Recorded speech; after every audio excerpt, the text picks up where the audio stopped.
As the war with Iran blows up and cools down from week to week, one trend is clear. The biggest beneficiary of this conflict is China. Beijing did not have to fire a shot, spend vast sums, or use up political capital, but it has gained more from this crisis than any other in 3 decades. The war accelerated 3 of China's long-held goals: a Middle East less dependent on America, a world more dependent on critical Chinese technology, and a reputation for Beijing as a serious and steady world power. Beijing has not tried to replace Washington as the Middle East's military guarantor. That would require expensive commitments. Its aim has been simpler and more subtle: get Gulf states to detach somewhat from the American orbit. Donald Trump is doing much of that work for Xi Jinping.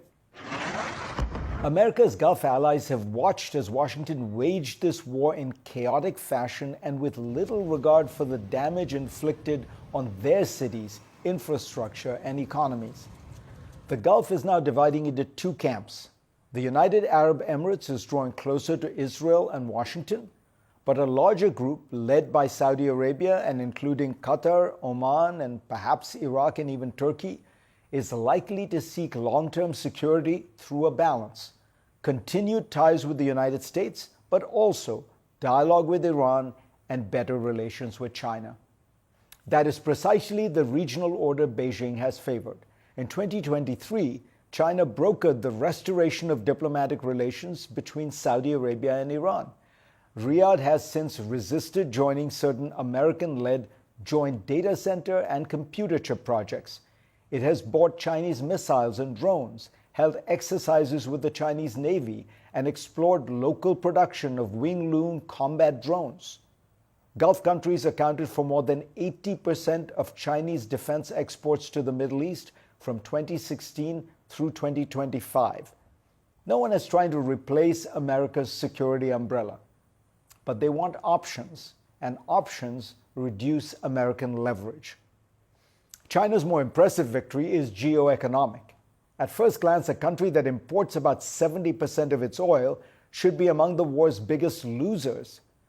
Yet China has weathered the shock better than most countries because it spent years preparing.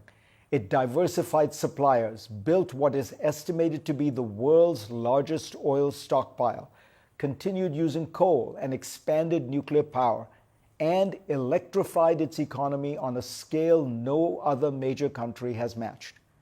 Electricity now accounts for about 30% of Chinese energy consumption, almost 40% more than in the United States or Europe.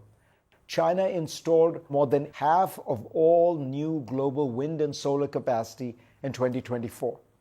For these reasons, China was able to cut back on its imported oil purchases during the war by some 4 million barrels a day. The war has become a giant advertisement for China's critical technologies.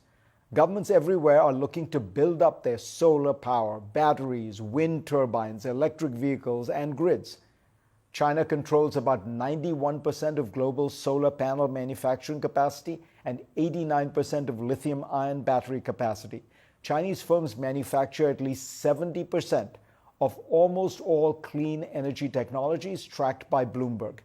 The longer energy insecurity persists, the more the world will buy into industries China dominates. The war also advances a key Chinese goal: weakening the dollar's hold over global commerce. Iran reportedly allowed some tankers through the Strait of Hormuz on the condition that transactions be settled in Chinese renminbi or in cryptocurrency. China and its partners have effectively expanded renminbi-dominated trade to reduce exposure to American sanctions. The shift will be gradual, but the trend is now unmistakable, away from dollar dominance. Finally, there's the reputational windfall. The Trump administration entered this war with grand goals: regime change, destruction of Iran's nuclear program, eradicating its ballistic missile capabilities, and its support for regional proxies. It has achieved none durably. Instead, it is now hoping simply to open the Strait of Hormuz, which was open before the war began. Donald Trump chose this war and in doing so blew through tens of billions of dollars, wasted America's munitions, diverted military assets from Asia, unsettled allies, and demonstrated that even with America's enormous power, a misguided strategy and constantly changing tactics will produce bad results. China did remarkably little.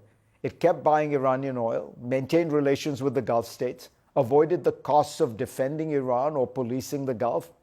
This is Beijing's preferred approach.